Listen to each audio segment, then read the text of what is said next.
All right, this is the Rotary Seamatic, and if you're experiencing some deja vu, yes, this pretty much is the same case and bracelet as the Rotary Super 7, which I reviewed back in 2020. So what's the deal here?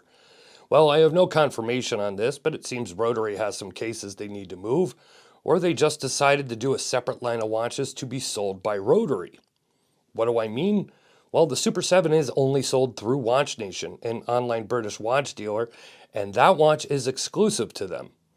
I'm not sure who designed what, and it looks like Rotary had to wait a bit to release this Seamatic, as they are pretty similar. But if you didn't like the Super 7, now there's another similar model, but now in a different configuration. Both the Super 7 and the Seamatic share the same case and bracelet, but there are more differences than I originally thought. I went back and looked at my Super 7 review and I realized it isn't just the dial that is different, but the crown is different, as well as the bezel and of course this case back. Now I'm putting all the specs and price on screen, but let's go ahead and talk about the price, as I think that's an important detail here to be discussed. As I said, there are differences, but the dimensions are exactly the same. So is the movement. You still get that Miyota 8200 series here. And yes, this does not have hacking seconds. That was the biggest downfall that was stopping the Super 7 from being the ultimate budget diver, as I'm just not a fan of this movement and I never have been. And here it is used again. Rotary uses this movement a lot in their watches, and I wish they would move up to the 9000 series, even if it meant the watches were to sell for more money. But when it comes to the price, at the time of this recording, which is March 24th, 2022, the Rotary Seamatic is available for $349 USD with free shipping. But the Super 7 through Watch Nation is 20% off.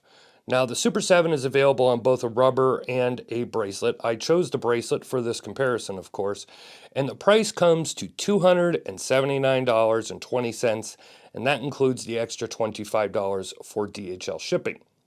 So the original and first model of this series, if you will, is even cheaper right now. But what if you don't like that model? Well, I guess that's where this Seamatic comes in. Now, I have no issue telling you that I prefer the Super 7 model. I prefer the larger bezel, the overall dial and hands configuration, and spoiler alert, the lume is better on the Super 7 as well. The movement is a wash, as I said. It's the one thing that keeps this watch down. But let's take a look at this dial and some of the differences between the Super 7.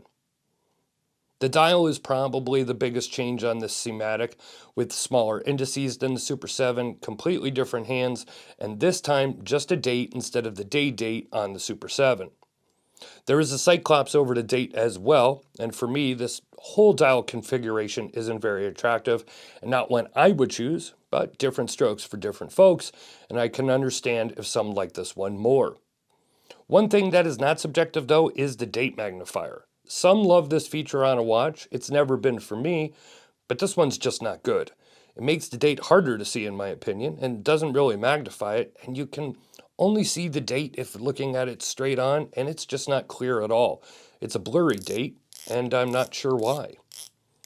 This is the black dial, but there's also a green dial, green bezel version, as well as blue, and then there is a yellow. The yellow dial has a black bezel and is the only one without the orange minute hand. Unlike the Super 7, it is only available on the bracelet. There is no rubber strap option. Because this is the same case as I've reviewed before, I'm not going to go into depth here, but you get the ridiculously high polished case, and it is a soft case, meaning no hard edges really at all, and the lugs curve down, making this 42mm feel very comfortable on the wrist. I never got to see the bracelet on the Super 7, but it's a pretty standard Oyster Link bracelet here. It's solid though, and it feels good, uses friction pins to hold together, and has a push-button flip-lock clasp with 3 micro adjustments and a very old-school dive extension. One of my favorite features of the Super 7 was the lume. It was bright, it used dual lume, and just had Seiko levels of lume almost. Unfortunately, that is not the case here. The lume plots are smaller, which means less lume. The hands are skeletonized, which again means less lume. And dual lume is used here, but as you can see, it's on the lume pip and on the tip of the minute hand, and it's just not as vibrant or noticeable on this version. The Seamatic is just not for me in this configuration. If Rotary had dropped the Cyclops, dropped in a different movement, and used a different set of hands, I'd probably love it, as I love this case, especially as it's well made and well finished, especially for the price, and it just sits well on the wrist and is a very comfortable budget diver. But you may be in love with this version, and if so, all the links are below, including one to Rotary's website and a written article at watchreport.com. Whether you love this one or you hate it, I want to hear from you. Head to the comment section and let me know what you think of this Rotary Seamatic. Please be sure to like, share, subscribe, and hit notifications so you never miss another video. Was this video not enough? Go to the description and you can see all of our videos and spend an hour watching a bunch of Watch Report reviews. No one will hold it against you. Thanks for watching, and I will see you next time.